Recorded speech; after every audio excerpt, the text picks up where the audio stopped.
Assalamualaikum Sobat Football United, ringan amatiran ala gua.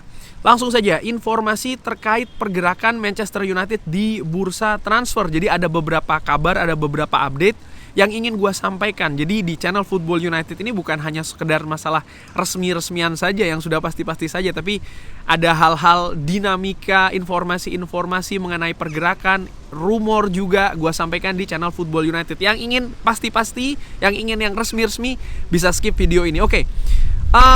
Dari MUFC MPB, mohon maaf kalau anginnya agak kencang ya. Joshua Zirkzee ini dikabarkan pasti akan meninggalkan Bolonya. Manchester United bahkan disebutkan sudah mencapai kesepakatan dengan Kia Joorabchian, agen dari Joshua Zirkzee. Maka selanjutnya hanya tinggal penebusan dari ongkos atau biaya release clause ya yang harus ditebus oleh Manchester United. Angkanya jelas 40 juta euro, waktunya juga jelas. Mulai dari bulan Juli ini sampai dengan awal Agustus nanti. Jadi Manchester United praktis sudah bisa mengaktifasi dan kabarnya saat ini masih sedang dikaji oleh struktur internal dari Manchester United, termasuk juga manajemen ya. Kita lihat akan seperti apa pergerakannya. Joshua Zirkzee disebutkan oleh Tuttosport juga bahwa ya ini akan semakin cepat ya pergerakannya, artinya perubahan situasi dari yang sebelumnya nampaknya hampir pasti ke AC Milan, tapi Manchester United ini melakukan pergerakan yang juga smooth menurut gua walaupun masih belum diresmikan. Ada langkah-langkah, ada proses yang mesti harus ditempuh dulu dan kita nantikan akan seperti apa, tapi menurut gua secara ringan amatiran proses ini baru akan bisa lebih cepat berputar setelah Euro selesai. Paling tidak untuk tim nasional Belanda, karena Joshua Zirkzee sebagai pemegang keputusan terakhir nantinya ini sedang konsentrasi penuh dengan tim nasional Belanda. Oke, kabar kedua, kabar selanjutnya pemain juga yang disebutkan sedang diamati, sedang diproses secara intens juga oleh Manchester United, yaitu adalah Manuel Ugarte.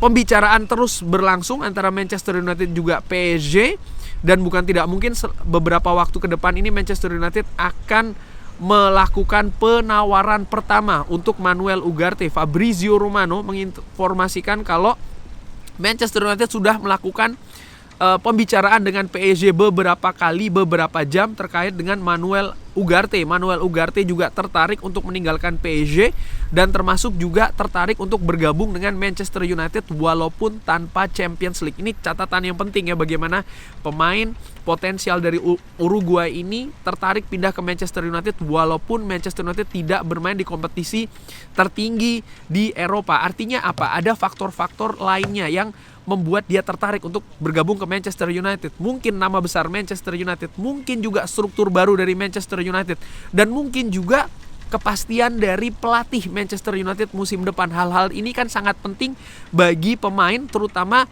bukan hanya untuk saat ini saja tapi perkembangan selanjutnya, karena Manuel Ugarte pemain yang menurut gua masih hitungannya masih muda ya. Kita lihat akan seperti apa.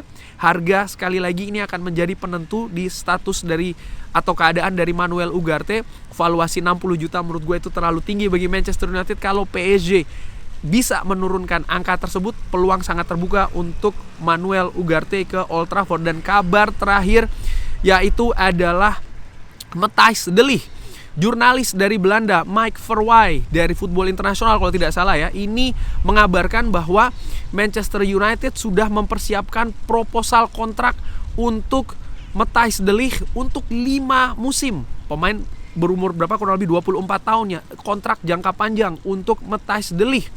Dan bahkan negosiasi dengan Manchester United ini bisa saja tersetujui ya, atau tersepakati dalam jangka waktu yang dekat. Wow, pembicaraan nampaknya sudah lebih jauh dari yang sudah diberitakan sebelumnya. Matthijs de Ligt sekarang ini menunggu kesepakatan antara Manchester United dengan Bayern Munchen, karena ya tentu saja Manchester United harus menyetujui atau bersepakat dulu dengan Bayern Munchen terkait dengan biaya transfer, karena ya dia masih terikat kontrak ya kan dengan Bayern Munchen. Valuasi disebutkan ada di angka 60 juta, dan menurut gua angka 60 juta itu terlalu tinggi untuk Matthijs de Ligt. Manchester United mungkin ada di sekitaran 40 sampai 60 juta. Yang menarik juga disebutkan bagaimana Erik ten Hag telah melakukan perbincangan ataupun komunikasi secara langsung dengan Matthijs de Ligt bahkan beberapa kali. Jadi jelas bagaimana ada influence ya dari Erik ten Hag. Dan apakah ini keputusan dari Erik ten Hag saja? Tentu saja tidak demikian, karena saat ini ada Ineos.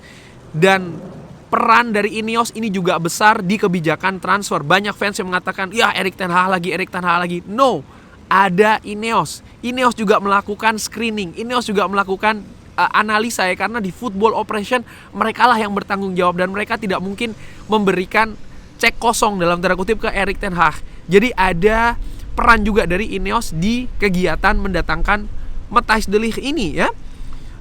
Disebutkan oleh sumber lain juga bahwa ya kontrak ini bisa sampai 2029, kurang lebih 5 tahun.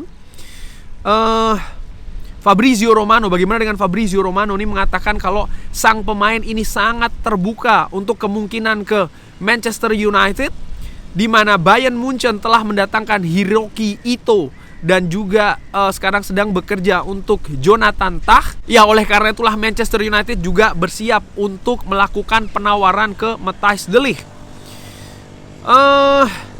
Bagaimana dengan Matthijs de Ligt? Menurut gue secara teknis pemain ini pemain potensial. Dia punya rekam jejak yang bagus, bermain di klub-klub besar, di kompetisi tertinggi. Dia punya kemampuan. Gue sudah pernah bahas di video sebelumnya tentang cedera yang biasanya dialami. Ini tergantung bagaimana staf medis dari Manchester United, fasilitas medis juga dari Manchester United. Tapi Matthijs de Ligt menurut gue secara teknis dia memiliki kemampuan, dan khusus untuk Manchester United yang mencari center back sebelah kanan, ini merupakan posisi natural dari Matthijs de Ligt sendiri. Pemain yang masih berusia 24 tahun tentu saja punya potensi berkembang lebih besar lagi ya. Tapi ada satu faktor menurut gue yang bisa menjadi penghambat selain biaya transfer. Kalau kalau Bayern Munchen ingin di angka 60 jutaan, menurut gue Manchester United sekali lagi di sekitar 40-50 juta. Selain biaya transfer adalah gaji dari Matthijs de Ligt. Kalau gue ambil di salah satu sumber ini, gaji saat ini sekitar 300.000 euro. Angka yang cukup tinggi ya, ada peningkatan yang sangat signifikan dari gaji yang diterima di Juventus ke gaji yang diterima di Bayern Munchen. Dan tentu saja ada peningkatan yang sangat signifikan juga dari gaji sebelumnya di Ajax Amsterdam. Bagaimana dengan angka 300.000 sendiri di Manchester United? Ini lebih tinggi daripada gaji Mason Mount dan juga lebih tinggi dari gaji Bruno Fernandes, di bawah gaji dari Marcus Rashford. Tapi melihat Manchester United misalnya sudah melepas Rafael Varane dan juga Anthony Martial, dan kemungkinan juga akan melepas Casemiro, ya menurut gua gaji kalau turun nampaknya turun drastis, nampaknya tidak mungkin ya. Mungkin sekitar 300 sampai 295.000 euro per pekan. Mungkin range-nya akan seperti itu. Tapi kita lihat akan seperti apa ya, karena selain biaya transfer, biaya gaji ini juga merupakan komponen yang penting, dan Ineos juga sangat memperhatikan situasi finansial dari Manchester United. Kabar bahwa sudah dilakukan pendekatan secara personal ke pemain, artinya Ineos sudah memberikan lampu hijau ya untuk Manchester United mendatangkan Matthijs de Ligt, paling tidak dari unsur personal termasuk juga gaji ya. Gua belum tahu, belum ada informasi lebih lanjut. Sekarang nampaknya Manchester United tinggal melakukan kesepakatan dengan Bayern Munchen. Artinya apa? Artinya dalam waktu dekat kemungkinan besar akan dilakukan proposal Manchester United untuk Bayern Munchen. Kita lihat akan seperti apa prosesnya. Tapi sama seperti Joshua Zirkzee, menurut gua secara ringan amatiran keputusan finalnya nanti, pergerakan secara finalnya akan menunggu Euro dulu, baru ada langkah yang lebih cepat yang bisa saja terjadi terkait dengan Matthijs de Ligt ke Manchester United. Tapi bagaimana menurut Sobat Football United nih, pergerakan Zirkzee, Ugarte dan juga Matthijs de Ligt? Akankah 3 pemain ini datang ke Manchester United? Bagaimana? Apakah akan menambah kualitas juga? Silahkan drop di kolom komen. Terima kasih sudah menyaksikan. Jangan lupa like, sholat dan juga subscribe. Wassalamualaikum warahmatullahi wabarakatuh. Thank you.